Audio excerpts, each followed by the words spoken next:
Sneakers and Cleats, the podcast. All right, take two of the Sneakers and Cleats podcast, episode 131. This is Thursday, September 5th. It is the first day of the NFL season and the first day of the next, 6 months that you'll hear Denver Broncos and Bo Nix out of my mouth every single day. But that's besides the point. Chuck, how are you? I'm doing great, Matt. How are you doing today? I am doing wonderful. I was up a little early. I did some laundry this morning and then came in and, now I get to see your guys' bright, shining faces. I did my laundry at 1 a.m. last night. Why do you stay up so late? There's work to be done, Matthew. There's always work to be done.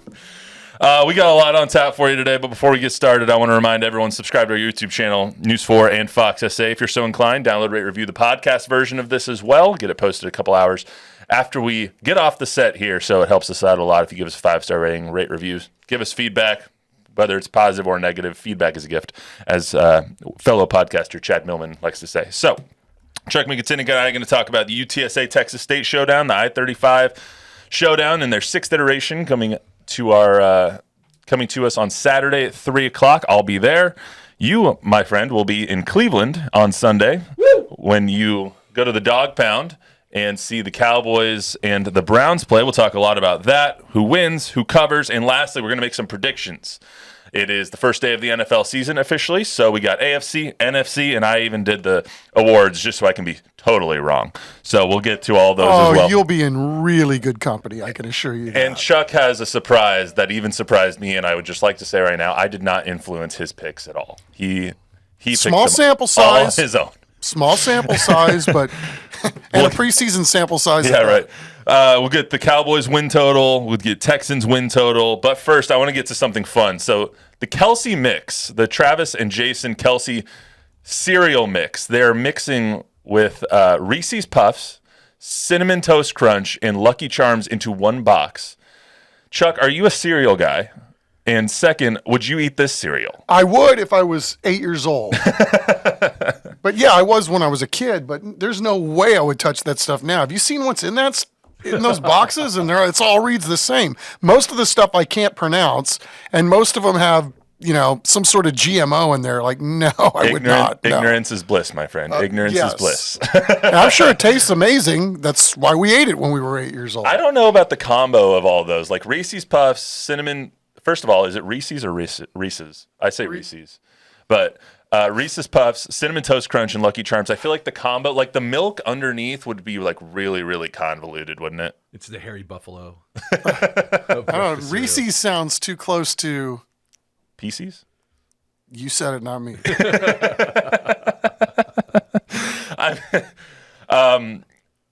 I don't know. I love the milk under a cereal, like a cocoa, like a Rice Krispies treat or Cocoa Krispies. I love that. The Fruity Pebbles, I love those. And underneath, or Cocoa Pebbles, I love those. But I don't know, the milk underneath. I don't think it'd be good. Well, also the marshmallows, I don't know. That's going to taste like something that you've already eaten, and they just slapped a different picture on it. So, yes, they don't really venture off the res too far when it comes to how they concoct these cereals. So Jack Green brought me a box of the Great Pumpkin Charlie Brown, and it was something similar to this. What? Of course, it was fantastic. Tasted great. But I don't know if it was because I was so enamored with what was on the box. Like the old Wheaties boxes? Yes, but there was so much sugar, though, Matt, I burned the roof of my mouth. So were you a household that allowed your kids to have the sugary cereals, or were you one of those households that's just like, no, reading Raisin Bran and Bran Flakes? No, I don't.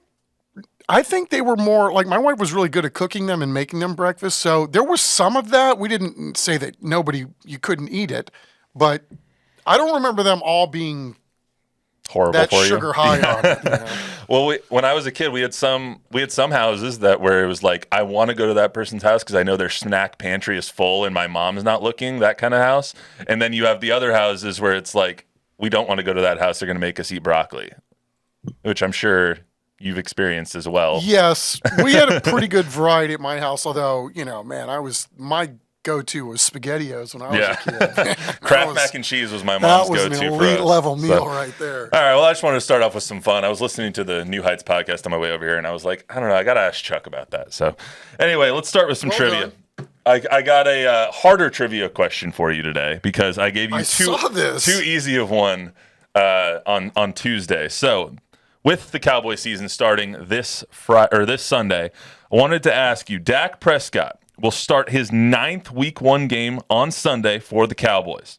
What is the Cowboys' record over his previous 8 starts? So he started 8 already. What's their record in those 8? I think it's got to be pretty good, although I know I'm going to get this wrong because it's a darn fine question. But, they played the Giants a lot, and he owns the Giants. So I'll start with that. Played the Giants 4 times. Okay, well then I'm assuming that's 4 wins right there. And I know McCarthy, too, since he's been there, too, he always likes to make a big deal about team focus on Week 1. So I'm going to say it's pretty good, but, I told you my walk across time feels like a walk across the street nowadays. So I have a hard time remembering what has happened, not only today, but last year and 9 years ago. Give me a record. You want it right now? I want it. Yeah, let's do it right now because we're going to get right into the Cowboys. So let's do it right now. 8-2. I'm sorry, 7-2. 6-2. Because the 8 games. Okay. This will be his Croatian method. No, play. I'm 6-2 is fine. 6-2 is your guess? Yes. All right. The answer is 3-5. Really? Yes. They're 3-5 over Dak Prescott's 8 starts on Week 1. They lost to the Giants in 2016. They beat the Giants, then they lost to the Panthers, then they beat the Giants again, then they lost to the Rams, lost to the Bucs twice, and then they beat the Giants last year. So all 3 of their wins have come against the Giants. They have not beat anybody not named New York Giants over the last 8 years on Week 1. That surprises me, but oh well. I'm sure today's episode is going to be filled with many things that we can play a year from now and go, he was not only wrong about the trivia question, but that SOB didn't get one of those teams right in the playoffs. Well, if you just go back to our last Thursday episode when I predicted Clemson will make the Clemson will make the playoff, it looks really bad right now. So I am full of really good predictions, so take everything you hear today with a grain of salt. However, they're 3-5 overall, straight up, and 4-4 against the spread. Their average loss was by 6 points on opening day. They lost by 16 to the Bucs, 8 to the Panthers, and then 3-2-1. So close games generally, but where was I? I don't even remember them playing the Panthers. I think last year it kind of got into your head. They won 40-0 against the Giants. So you're like, they beat the Giants every time. But they lost to the Giants. That's probably 8 years ago. I mean, I remember them playing the Panthers once, and that was because I went to the game in Carolina. But that's the only time I remember them playing them. All right, we got a lot to get to. So let's get to that Week 1 matchup. Cowboys at Browns. Browns are minus 2.5 point favorites.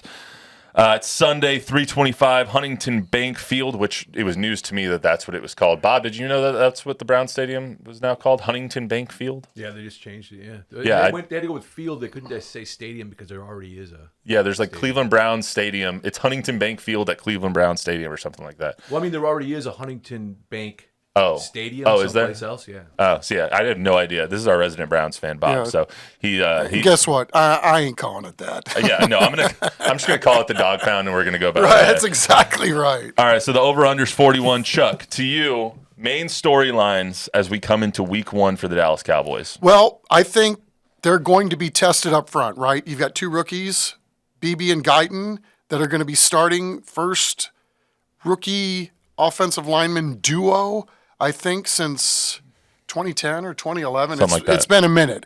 Is Guyton healthy? Pardon me? And is Guyton healthy? Guyton is healthy. He had an illness earlier in camp, but he's healthy. Okay. But as I was saying. Yes. Sorry. As you were good, saying, Bob. yes, they're going to be tested up front. So, they yes. have the reigning defensive player of the year again on the other side. So. Yeah, you got Myles Garrett. You got one of my favorite guys, Big Z, former Packer. That dude is a beast. I love watching that guy play ball, and he makes plays. So they're going to be tested. So Za'Darius, be kind to the Cowboys, rookie offensive lineman. But, I mean, you talk about having to flip a switch, right? These guys, first of all, BB, learning a new position. By all accounts, is learning it well, but, man, these are real bullets that are going to be flying on Sunday, right? Opening day, everybody's going to be hyped.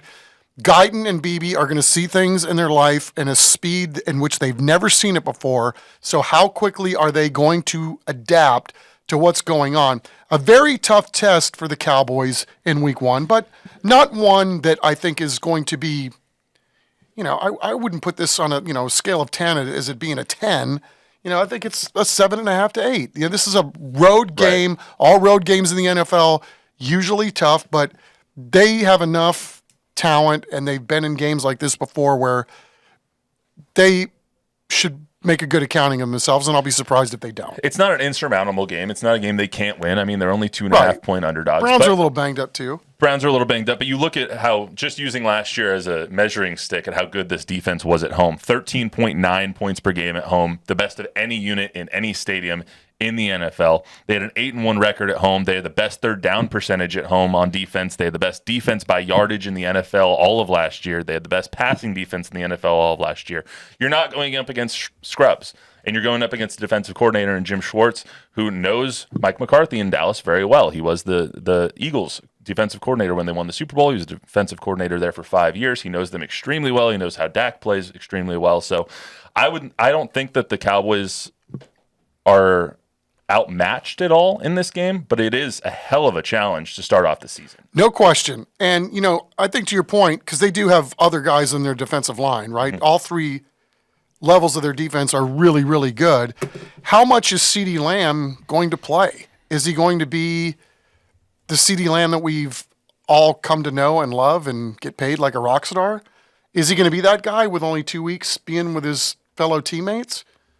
That'll be a fascinating thing. And then if that's not the case, and I think the expectation would be that it might take a while for CeeDee to ramp up, then how good does then Brandon Cooks and Jalen Tolbert have to be in this game? Not to mention 87, who's already pretty damn good. Yeah, when you're talking about the offense, the offensive line is for sure the biggest question. The other question is, how's this running back room going to look, and what's the snap count going to be? We've seen a lot of Rico Dowdle in social media over the last couple of days. Maybe he's going to lead and be the lead back. Maybe it's going to be Zeke. Maybe it's going to be Dalvin Cook. We don't know how Deuce Vaughn's really going to be used. What's the post-Tony Pollard era Cowboys offense look like when you don't have that lead back? There's a big question mark there, right? And I'm curious to know if this Rico Dowdle stuff is all Doty. Right? Why do you say Dodal all the time? But it's like, I know it's like Dow Jones, Dowdle. It's easy to remember, Chuck. Again, CH thing. What is that going to look like? Is it Rico? Is this a smokescreen that he's going to be the guy? But against a defense like this, do you need a more athletic guy that you can get the ball out to in space? So I think there's, I don't know if it's a smokescreen, but that has to be a consideration for, coaches aren't going to play their hand in the media before week one. And there are going to be a lot of surprises, I think, for both teams, because that's just what this is, especially when the Cowboys hardly played any of their legit players at all during training camp. This feels like a lot like Christmas Day. Like, you're just going to get a bunch of boxes and see what you get when you open them. This game's going to come down to the trenches. I mean, defensively, are you going to be able to stop the run? You kind of luck out by not getting Nick Chubb playing in this game. Their offensive line is back and healthy. Jack Conklin is back. Jedrick Wills is healthy. Joel Bitonio, is that how you pronounce his name? Bitonio. I don't know why I can't pronounce his name, even though I live in relation to San Antonio. We've been doing this too long together. Our minds are melding here. Right. Are you going to be able to stop the run is another question. I mean, you have Jerome Ford, Pierre Strong, Dante Foreman on the other side, a couple of bangers over there. Is Mozzie going to be able to come up big? Is Jordan Phillips going to be able to come up big? Is Linval Joseph going to be up to speed now since that late signing in camp? Is Maris Leofau going to be the starter too? Yeah, I mean, I was a little surprised that he. But again, this is without the benefit of being at the practice every single day. So, how good must Maris Leofau be to get on the field that quickly? That's going to be fun to watch. Absolutely. And are those guys who suffered those ACL injuries going to be back full strength? Trayvon, DeMarvion, are you going to have those guys back to their peak forms or better a year post-surgery? So. Right. And I'm curious to see, there's something about the Stevens kid that is really intriguing, right? His size and athleticism and he just looks like he flashes every time they put him in. I know it's preseason, but when he gets all the way back with his knee and what's going on with him, because he's got another thing going on. Yeah, I hope he plays. He was DNP yesterday. So. But he just looks different to me. There's some guys that just do. Obviously, his size is a giveaway that he looks different. But I just wonder if his role in week 15, 16 is a lot different than it is in week 1 and 2. Bob, is Deshaun Watson back or no? Like, is he healthy? Is he the MVP favorite that we saw a couple years ago with the Texans? No, definitely not. But all we need him to be is a barely competent quarterback. You know what I mean? Just all he's going to do is be a game manager. But the one thing a lot of people don't realize is Conklin's knee injury was every bit as bad as Chubb's. Yeah. People don't know that. And they switched him over to the left side this year, and this will be his first start on the left side in like 12 years, since like college. And so you got to believe that Micah Parsons is going to be lined up right over the top of him every down. Yeah. And they're going to have to apply a lot of help. They're going to have to, rub and chip like crazy on the left side of the offensive line to give Watson any time whatsoever. It's a good point. And I'm going to be interested how they use Jerry Jeudy too. Just as a Broncos fan, I'll be interested to see what he contributes early on and across from Amari Cooper. A whole lot of slot, I would think. Yeah, probably. All right, so prediction: win, loss, or somewhere in between for the Cowboys. Always hard to, again, I don't have a crystal ball. I'm not a soothsayer. Don't. My feel is I could look at this a bunch of different ways, right? It's hard for me to really pin down and come up with something that I would feel comfortable saying. Having said that, I'll say Browns by 3. Just because it's the pound. They've got, they've had the benefit of an entire offseason to get healthy, to get right, even though they are, their injury report looks, a little bit different than the Cowboys one for week 1. A lot of names on that list for week 1. Close game. Maybe the Cowboys have to figure some things out, but I don't know. I can see McCarthy having a couple of things for the Browns that they haven't seen before that work well. And then I think this defense has got something to prove. You get one turnover and, maybe you get a special teams play that'll help you out. I mean, I could really see it go the other way, but if you're sticking a gun in my ear hole and asking me for a victor, Cleveland's 2.5-point favorite, so I'll go with Browns by 3. 16-13 Browns or 17-14 Browns. I'm going to take the under and take the 2.5. It's such a juicy under. The under looks fantastic. Also, we're going to talk. I'm going to use the lines every week in this show. I know we can't bet in Texas, but that's just because of the people up in Austin. You guys are giving away $500 million a year and don't want to spend it on anything and don't want to recoup that money and use it on something else. That's besides the point. But I am going to use the lines, even though it's illegal in Texas. So I would take Browns minus 2.5. I would definitely take the under. 41's juicy. Juicy. All right, let's get to Cowboys win-loss predictions. So I want to start there before we get to the Texans and before we get to predictions. This will give you kind of a foreshadowing into our picks for the season. So Dallas is over/under on wins for the season is 9.5. It's heavily juiced to the over, so most people think it's going to hit the over. What say you? Yeah, I think it's the over. If they don't win double digits, to me, this will be a bad season. And I think they have enough talent. I think there's enough corporate knowledge with McCarthy, the coaching staff, the quarterback, top 5 defense, 10 wins. I like that. I've got them right at 10-7. So 10-7 is where I've got them at, and I can't really see them getting too many more wins than that. I'm looking for where my schedule is here. They're at Cleveland. I think that's a loss. They'll probably win next week against New Orleans. You got Baltimore coming in. You always beat the Giants, so I'll take a win over the Giants. At Pittsburgh's never easy. Like, no matter what their quarterback situation is, whether it's Russ or whether it's Justin Fields or whoever, that's just never an easy game. You are home to the Lions, never an easy game. You play at San Francisco. They have your number. They literally and figuratively have your number. They're going to lose that game probably. Atlanta, Philly, Houston. I mean, it's just not an easy schedule. You play Cincinnati on Monday Night Football. It doesn't get really easier till later when you have Carolina and Washington, but then you're at Philadelphia and home to Tampa Bay in between those. It's not an easy schedule, and I think 10-7 would be a pretty big accomplishment. I think that's low end for me. I mean, they better win 10 games plus. 10 gets you into the playoffs more than likely. Maybe a little more difficult now that they've added the extra game that you can't bank on just 10 wins getting you in. Mm-hmm. But, the other side of this is just like in any other sport, right? It's when you play somebody, right? If a team has a major injury at the time that you play them, that's a benefit for you, obviously. And it's hard to know because these schedules are so long. It's who's going to be the deepest team at the end is going to have the best chance to win because the team that starts out the season is going to look vastly different at the end. So it's kind of hard to predict.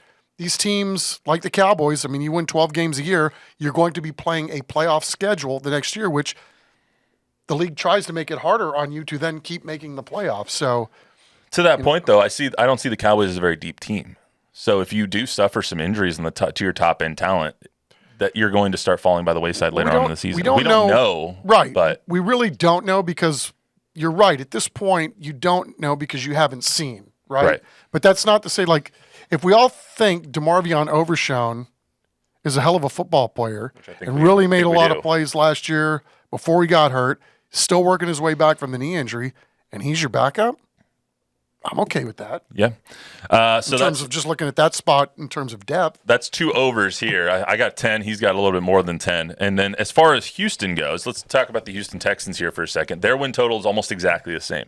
9.5, juice to the over. You are extremely high on the Texans this year. I am for a myriad of reasons. Obviously, what they did last year passed the eye test for me in a lot of ways, right? Because I honestly was under the impression when they started the season, this is going to be at best a 5-win team. They checked every single question mark that there was, including, to me, the biggest one of all, which was, and I know I've talked about this before, so pardon me if you've heard this. They were amongst the most beat-up teams in the league last year. They were in the top 4 most beat up and the only team in the top 7 or 8 that ended up making the playoffs, and they won a playoff game. Now you get all those guys back. You have a great offseason where you're adding depth, adding starters. They, by all accounts, drafted very, very well in terms of adding to that depth. You've got a quarterback and a head coach and an offensive coordinator that now have a whole year under their belt to quote-unquote work out the kinks, which worked out pretty well last year.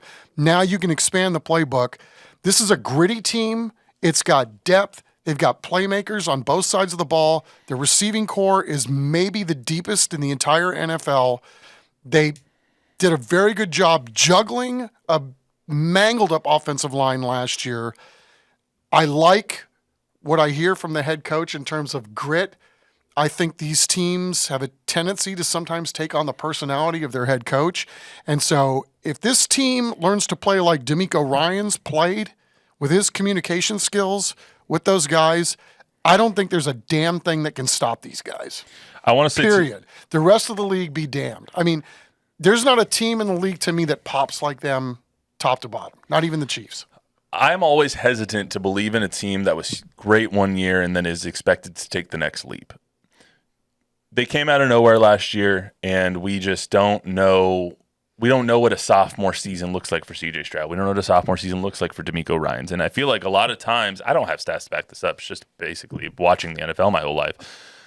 Whenever a team is this hyped coming in, going from 200 to 1 or 150 to 1 to win the Super Bowl last year now to like 15 or 16 to 1, those teams don't do well. A lot of times they don't even win a playoff game, and most times they don't even make the playoffs. That's fair because now there are expectations, which there were none last year, so you could say that they were playing, freestyling. They didn't have to worry about any outside noise about, oh, God, here come the Texans coming to town. Well, we got to buckle up because we know we're in for a fist fight. That's going to change this year. This is what we talked about, too, about playing the playoff schedule. We don't know how they're going to play with a more robust schedule in terms of teams that made the playoffs the year before. You're right. Those are all unanswered questions. But given how many boxes they checked last year in the question category, I really like this team's chances this year. So over 9.5.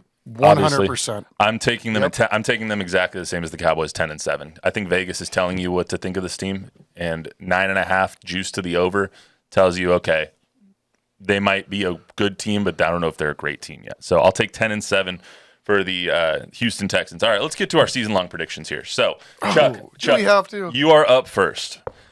We'll go. So will you remind me who I picked too? We got it up on the screen right there. Okay. That's AFC for you, Chuck. Okay, like I said, I felt like I was pretty confident with this, as confident as one can be without one game being played yet. So obviously you like the Texans. Texans are number 1. Yeah. What do you have a problem with on my screen? Let me ask you that. Well, I would say the shocker, and like I said at the beginning, I did not influence this at all. He has the Broncos at the 3 seed winning the AFC West. Okay, so let me tell you this. I'm not mad about it, just to say. I know you're not, and I probably just put the kibosh on your squad, but Probably. if we're going to spitball like this when we're talking about crowning a champion next year, 2 months into next year, so I'm really bad at the prognostication thing, but what I saw with Knicks, what I saw with how they literally, and I know it's preseason, that was a different kind of football team playing a preseason game. I don't know that I've ever seen to a man a defense play like they were trying to inflict bodily harm and trying to bury guys every single play. There just seems like all of a sudden there is a mindset flip. And I know this is a really good defense, right? And they've always been hyper competitive, but this is a kind of team that looks like they're going to fight to the death every single week. And if they just get something from a young quarterback, and I think the organization's done a pretty good job filling in around them, I just think they could be one of those teams that gets off to a nice start, sneaks up on some people, and then they create some momentum that some magic can happen. Granted, as we sit here today, I know that that's 100% me just spitballing. Throwing darts. But, again, some of these teams that we think are going to be great, as we sit here today, based on what they did last year, there's going to be a 6-win team and probably 2 of them, and they don't even get in. Yeah, so going head to toe, Chuck, you in the AFC, you got Texans at the 1 seed, Ravens 2, Broncos 3, Dolphins over Bills and Jets in the AFC East. Got the Chiefs at 5, the Steelers at number 6, so no Bengals, no Browns, and then we have 7 is the New York Football Jets. I just like the way Saleh also. Saleh? Was that his name? Yeah. Saleh? I like Saleh. Saleh. Like Saleh Mignon. Oh, he's a nice player. He's a nice coach. And you have the Texans beating the Denver Broncos in the AFC Championship game. I told you if that happens, I'll kiss you. Like I will. And I said you can blow me a kiss and then buy me lunch. Never mind. I was. Not that there's anything wrong with that. No, yes. you can do what makes you happy. I will buy you lunch. I will buy you lunch for a week if the Broncos make the AFC Championship again, game. I'm spitballing some of this stuff, but I like the way that coach coached the 49ers, their defense. I like the way that coach. Speaking of the Texans, or speaking of the Jets. The Jets. Okay, solid. Is done with coaching toughness, and if they can just stay healthy and obviously keep the quarterback upright, which remains to be seen. I mean, that's a huge question mark. There's just one of those teams you don't want to play every week, and if they have a quarterback, that makes them even more dangerous. All right, Chuck, NFC for you. You kind of running it back here. Niners, your 1 seed. 2 seed is the Cowboys. 3 seed Atlanta. 4 seed Packers. 5 seed Philly. 6 seed Lions. 7 seed Bucks. I didn't figure out the last one, but Dallas 2 is different than what I have. So, I mean, a lot of it's different than what I have. But Dallas 2, and then the Packers making it to the Super Bowl. Because they'd have to go through the Cowboys. A little bit Homer, but oh yeah, of course. But again, now we take the youngest team the NFL had seen in 6 years, and now they're younger. And this is a team that I think, if we're being fair, may have not have been the worst team on the football field when they played the 49ers in that football game last year, if the quarterback makes a couple of plays. So rematch of last year. I think Packers beat the Niners in San Francisco. It's tough. Or in Santa Clara. You know, and if it really does get to that, if the 49ers are at home for that game, it'd be hard to pick against them legitimately if we ever got to that point. But again, that's the beauty of freelancing and freestyling here as we sit in early September and no footballs have been kicked off yet. All right, so Packers, Texans in Louisiana in the Superdome. Sign me up for that. That sounds like a lot of fun because I believe it's on Fox too. Who wins? The Texans would win. Texans win the Super Bowl. You heard it here first. Because I think, Chuck again, if at this point, as we sit here today in September, The Texans feel like a more gritty team than the Packers do. Packers are a wee bit more finesse. I'm going to speed through mine because I know we still got to get to the UTSA games or UTSA game before we get out of here. I'm sorry. I thought we had all day to do this. I mean, I'm sorry I wouldn't have gone on so much about I think something that guaranteed it's going to be at least half wrong. Luis and Bob have something else to do, I'm sure. So let's start with the AFC here. I got the Bengals at number 1. I love the Bengals this year. As long as they get Jamar Chase into camp and he is playing by week 2, week 3, I love the Bengals. And as long as Burrow can stay healthy, that's the thing, is can Joe Burrow stay healthy? I hope so. I really hope so, because they're such a fun offense to watch when he does. So I got the Bengals at the 1 seed. I think they're going to be tied, but the week 2 game next week is Bengals at Chiefs. I think that can come down to decide the tiebreaker for the 1 seed. So Chiefs get the 2 seed in my bracket here. The Jets get the 3 seed, and I believe I had the Colts at the 4 seed. I think that the AFC South is very similar to the NFC East, where there's always a different winner. The Texans have won it a lot, 7 times since 2010, but I think the Colts, I love Steichen. I like Anthony Richardson a lot, and I think if they can stay healthy, health is always the great equalizer. Yeah. If they can stay healthy, I think that they will narrowly edge out the Texans. And you feel like Jacksonville's probably this close, too, to making some sort of move. Yeah. Like, I'm not going to be shocked if they go out and have a great year and prove everybody wrong, just based on how many guys, veteran guys that they cut. I think they like who they drafted, and that team, you're not sure what you're going to get week to week, but they've got some talent too. Jacksonville's one of those teams that can go 12-5 and I won't be surprised, or 5-12 and I won't be surprised. I'm with you. So I got Colts there. I got the Texans making the playoffs. I got the Ravens making the playoffs, and I got the Bills making the playoffs as well as the wild cards. My AFC Championship game is Bengals and Chiefs in Cincinnati. I think the Chiefs go in there and they win, and they go to their 3rd Super Bowl in a row. They're 5th in the last 7 years, and I just want to blow my brains out because my whole wife's family is Chiefs fans, and it's just going to be but here's unbearable. the thing. First of all, we don't want you talking like that. It's going to be okay. Secondly, well, then I hope you're right. Okay. Here's the thing. Secondly, what are the odds? Pardon me. What are the odds these guys are going to win 3 in a row? Never happened. Like, it's not happening. It's not happening. I don't have them winning, so It's not happening. All right, let's get to the NFC real quick. I got the Detroit Lions as the 1 seed in the NFC. Detroit gets the bye. I got the Eagles winning the NFC East as the 3 seed. The Cowboys come up as a wild card in the 6. I have the Atlanta Falcons winning the NFC South. They are going to play the Green Bay Packers. That's the 4-5 matchup. And then San Francisco, I have playing the Rams. There's actually a lot of divisional matchups there with the Cowboys, Eagles, and 49ers, Rams. I love the Rams, man. Even though they don't have Aaron Donald, I think they're a young, good, gritty team. Matt Stafford is going to be back, and he's going to be leading that team to victories. So I have the Packers playing the Lions. I think I had did I have the Packers? Sorry. Yeah. Pull that one more time. Yeah, sorry. Packers. Thanks, Luis. I didn't print them out for myself, so I was going off of what's stated on the screen. Packers, Lions in Detroit in the NFC Championship game. Lions advance to the Super Bowl, and I have the Lions winning their first Super Bowl in NFL history. And Jared Goff, I think he plays 15 of his 17 regular season games in a dome this year. He's going to have a dome the entire way through the NFC Championship game. I love the Lions, man. Give me some more Lions. I can't go against your pick. I kind of like your sneaky Atlanta pick too, because it's, Kirk Cousins is capable of putting up numbers, right? Even if they're in blowouts, he's going to get you a bunch of points in the second half. But if they have a guy who can at least disperse the ball and do it for the most part with good discernment, they might be another one of those grit. They're a grit ball club too, that if they just get something from that spot, they might be somebody you might have to tango with later on in the year. Yeah, Atlanta, I have my surprise pick in the NFC is Carolina narrowly misses out on the playoffs. I think that the Panthers are much improved. I like Dave Canellis. I think that Bryce Young got a really raw deal last year. I don't believe in Bryce Young at all, but I do believe that they are going to narrowly miss out on the playoffs. That's my surprise pick. And then I did take it a step further and chose some award winners as well. MVP, Jared Goff.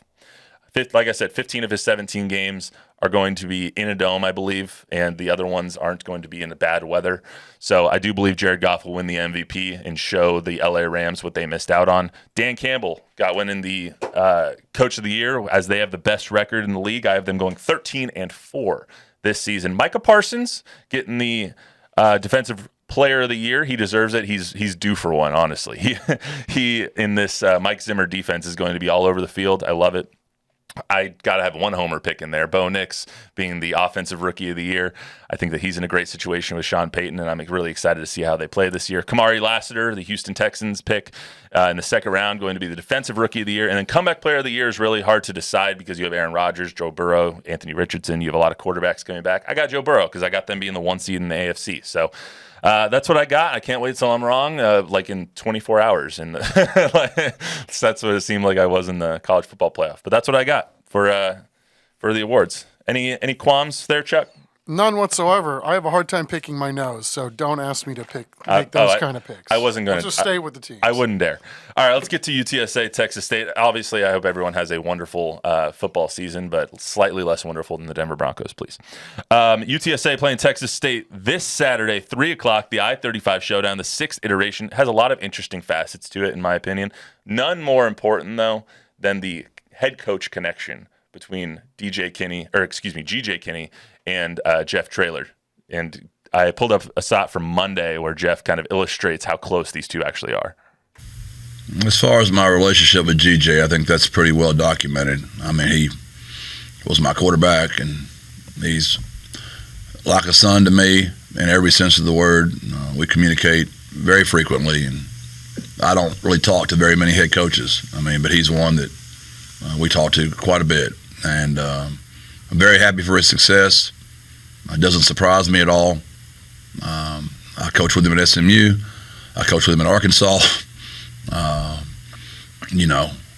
would probably say he would speak to me as one of his mentors or father figure like, and I would say the same of him. He's literally like one of my own kids, and I'll be rooting for him every single day until Saturday at 3 o'clock. I love the closeness to the two coaches. I really do. I do too. I like the fact this is one hell of a matchup too. I like that both of these coaches, whatever it is that makes them great coaches, obviously they probably pulled from one another over this time, and it's cool to see that Coach Traylor flipped UTSA and took them to a place they've never been before. GJ has done the same thing, and even though Texas State has been to the mountaintop before, it's been decades since they were, a legit program that people were looking at and, having wide eyes about, and not to take anything away from, there's been some in recent memories. I mean, what Coach Baleb did when he was at Texas State, a number of years ago. But to have this recent upsurge is so incredibly fun for people that went to school there and, have your team relevant in some way, shape, or form. I'm super fascinated to see what's going to happen in this ball game and who does this mean more for? Which program? I don't know I can't answer that, I don't think. As close as Jeff Traylor and GJ Kinney are, they haven't talked a lot this week, and Jeff was asked about that on Tuesday. Luis? I'm surprised we haven't, but no, we have not. I don't know if he might be being the old wily veteran on me right now, I don't know what he's up to. You're not going to make the first move? I'll probably reach out if he doesn't holler at me by Wednesday or Thursday just to make sure he's not going to beat me too bad. All right, Coach. Jeff is so shucksy doodles about things. Like, beat me too bad. Like, you've beaten him 5 times, not him particularly, but UTSA. Right. I mean, UTSA is in a higher division. They're a better program than they have been for a longer period of time as of recent memory.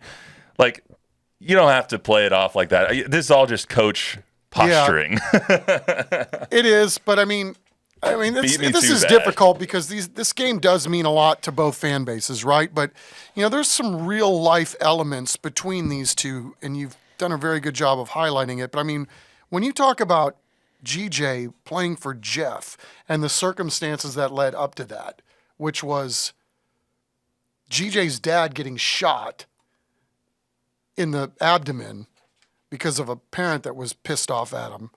And then GJ coming over and playing for Jeff after that happened. I mean, Like, that's how do you put into context that relationship when we're talking about a couple of football teams that want to win a ball game on Saturday? I mean, there's so many layers to this, and I think both guys do a really good job of somehow trying to keep the focus on football without having to bring up some of those memories too, which I'm sure for either guy, how do you navigate that kind of life situation? You kind of have both sides of the coin, right? You have the fan bases who I wouldn't say are being nasty, but are poking fun at each other on social media, and 5-0, 0-5. Some of it's really clever though, and it's clean clever too. Really, that's what I'm saying. They're not being nasty or anything, but there's a lot of smack talk going on, and then you have the level of incredible respect going on between GJ and Jeff. It's very yin to yang when it comes to looking at the game, but how fans are looking at it and just how the teams are looking at it.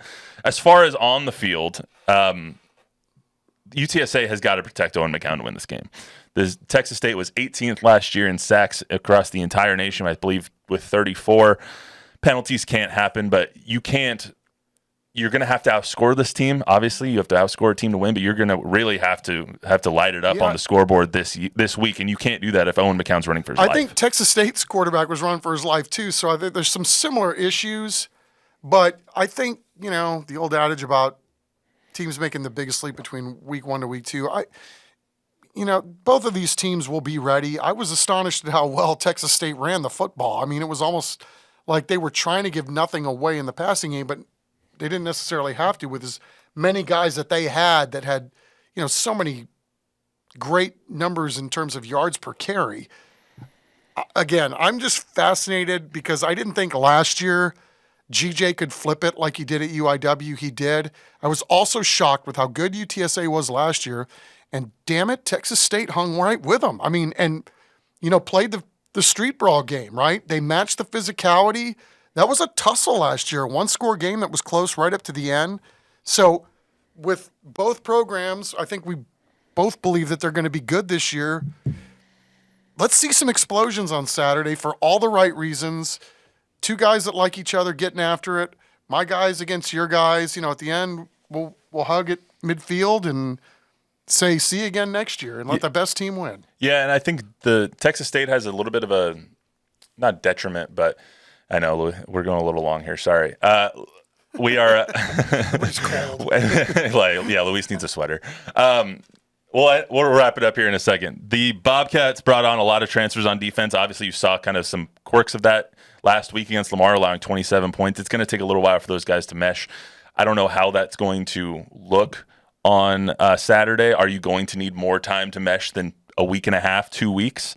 If they do, UTSA can put up points. They've shown that they can put up points, and they're going to go fast on offense. The key for the Roadrunners on defense to me is don't allow the Bobcats to score 35 points. It's pretty cut and dry, but last year they were 7-0 when they scored 35 points, 1-4 when they scored, 1-5 when they scored less than 34 or less.